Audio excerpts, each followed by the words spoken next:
नमस्कार दोस्तों, national India news देख रहे हैं आप और मैं सुशील कुमार। लगातार चुनाव जैसे जैसे पास आ रहे हैं तमाम मुद्दों पर जो है वो चर्चाएं तेज हो रही हैं। ईवीएम का भी एक तरफ मुद्दा है जो बड़े ही जोर शोर से उठाया जा रहा है कि ईवीएम बैन होना चाहिए। दूसरी तरफ हम देख रहे हैं कि किसान भी जो है वो लगातार अपनी मांगों को लेकर के आंदोलन पर जारी हैं।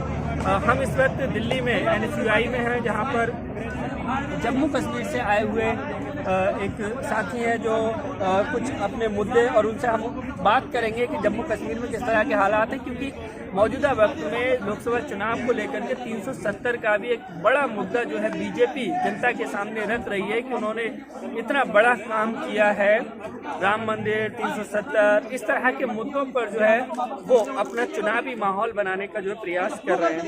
सर, आपका क्या नाम है और आपने बताया कि जम्मू कश्मीर से आए, कहाँ से आए हैं? और सर, मैं प्रॉपर जम्मू से हूँ और अब यहाँ पर आया हूँ। मेरा नाम शशि चियाल है।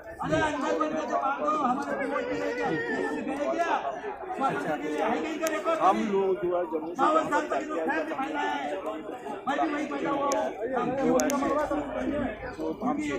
जो ये दो दल हैं बहुत अच्छे दिख रहे हैं, जिन लोग मिलकर काम करते हैं। हम जम्मू से चलकर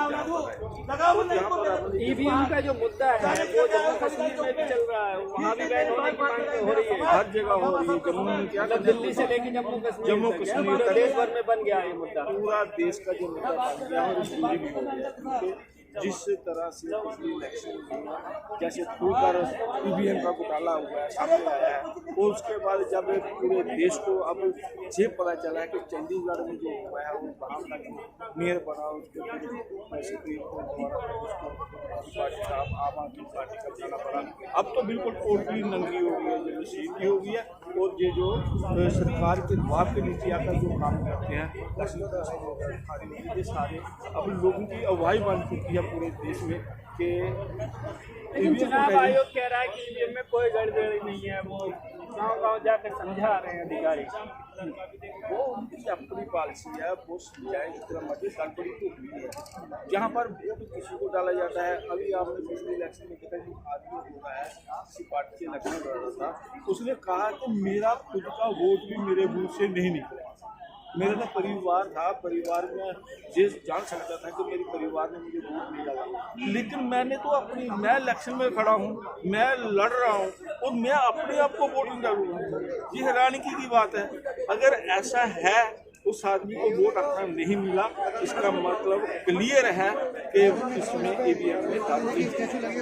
तो क्या आप जम्मू कश्मीर में भी इस आंदोलन को लेकर के वहाँ काम कर रहे हैं? जम्मू कश्मीर में ये आंदोलन चल रहा है, वहाँ के लोग प्रोटेस्ट कर रहे हैं। वहाँ पर एक आंदोलन नहीं है, वहाँ पर बहुत सारे मुद्दे हैं जम्मू कश्मीर के। जम्मू कश्मीर को ड्यूटी बना दिया गया, स्टेट हुड उसकी सील ले गई, जम्मू कश्मीर की अपनी पहचान खत्म कर गई।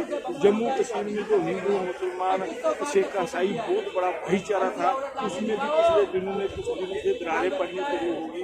जो बाकी दलों का चलता था वो जम्मू कश्मीर में होगा। जितने वहाँ पर केस हुए, SC ST के पर अत्याचार भी हुए, वो सारे केस जो खुल के सामने आ रहे हैं, वो जम्मू कश्मीर की प्रॉब्लम एक नहीं 2 गुना ज़्यादा बढ़ गई। जो 370 की बात कर रहे हैं, भाजपा के लोग 370 हटाने की बात हो रही है, SC का मुद्दा रख रहे थे कि SC का वहाँ पर जो है अधिकारों का हनन हो रहा था, वो लोग जो है उन्हें अधिकार को लेके ये सब कुछ झूठ है। बीजेपी का मैनिफेस्टो था, उसके अरे भगवान क्या औलाद है, आपको तो राक्षस सभी नीचे हो, पूरे देश में नक्सलवादी है, ढेर से तमाम चीजें लिखा हुआ लेकिन जम्मू कश्मीर का जो है वहाँ की जो हालात है SC ST OBC का पूरे भारत में 27%, लेकिन जम्मू कश्मीर में अभी तक भी नहीं मिला है। 14 के बाद 10 साल से ये सरकार सरकार अगर ये सरकार कहती है कि SC ST OBC वालों को हक नहीं मिल रहे थे, तो हमने वहाँ का 370 जोड़ी उसको भारत के सामने विलय किया। विलय तो पहले भी था, ये तो सिर्फ एक मुद्दा था उनका चुनावी। 370 टूटने के बाद 10 साल में अभी तक 27% जो किसी का वो भी नहीं दे पाई। और इसके अलावा जितनी भी जातियां हैं वहाँ पर एक षड्यंत्र और रचा जा रहा है कि जो अपर कास्ट की जातियाँ हैं उनको कन्वर्ट कर रहे हैं, कभी ओबीसी में, कभी एसटी में, कभी एससी में, ऐसे चक्कर भी चलाए जा रहे हैं जम्मू कश्मीर में लाभ लेने के लिए, सत्ता में आने के लिए। और जम्मू कश्मीर एक ऐसी खुशहाल स्टेट थी कि जम्मू कश्मीर का कोई भी आदमी रात को भूखा नहीं सोता।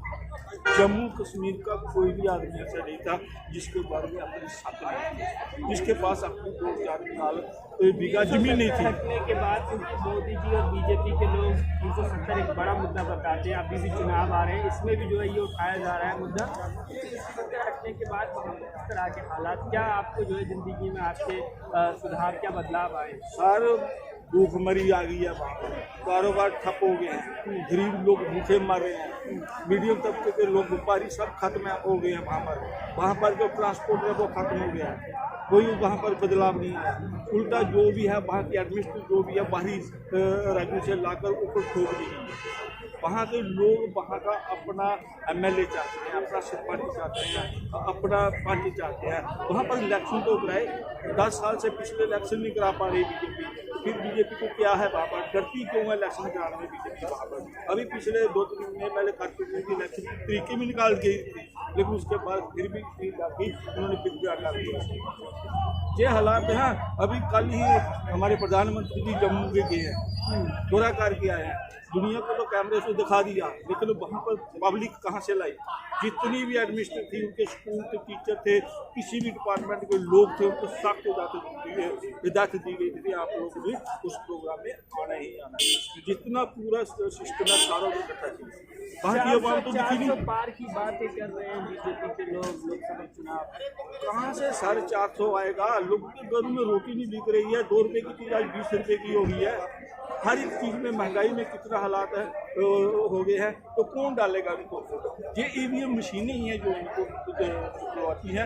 ईवीएम पर सबसे बड़ी लड़ाई इस देश की है। अगर उनको बचाना है इसको, तो उस ईवीएम को करना पड़ेगा। ये नहीं आ सकती 400 के पार, जितनी मर्जी बातें लोगों के अगर वोट ईवीएम के आधार पर ये कॉन्फिडेंस है बीजेपी को पूरा कॉन्फिडेंस है कि हम 400 लाएंगे ईवीएम के आधार पर। लेकिन जिस तरीके से आज दिल्ली में ये आंदोलन को कुचला गया है, किसी का दबाया गया, क्योंकि हर एक लोगों को इजाजत है वहाँ पर जंतर मंतर में हर आदमी जो है वो वहाँ पर धरने प्रदर्शन करता है। ये कौन सी बात होगी कि आज उदित राज को और बामनी इस्लाम को वहाँ पर इजाजत नहीं दी गई? क्यों बाहर से ही लोगों को डिटेन किया गया, बस से भर के लोगों को सड़कों से ही उठाया लिया गया, ऑफिस से बाहर निकलते गेट के बाहर रोड पे नहीं जाना दिया गया? इतना डर इस बात का, इस आंदोलन से, कि इस आंदोलन की आवाज़ आप लोगों के माध्यम से आज पूरे देश में पहुंचेगी और ये ईवीएम की एक आंदोलन बनेगा और जन जन तक जाएगा। हम राहुल गांधी की विचारधारा को जन जन तक पहुँचाएंगे। जिस कदर वो भारत जोड़ो यात्रा और भारत न्याय यात्रा को लेकर चल रहे हैं, हम उनके साथ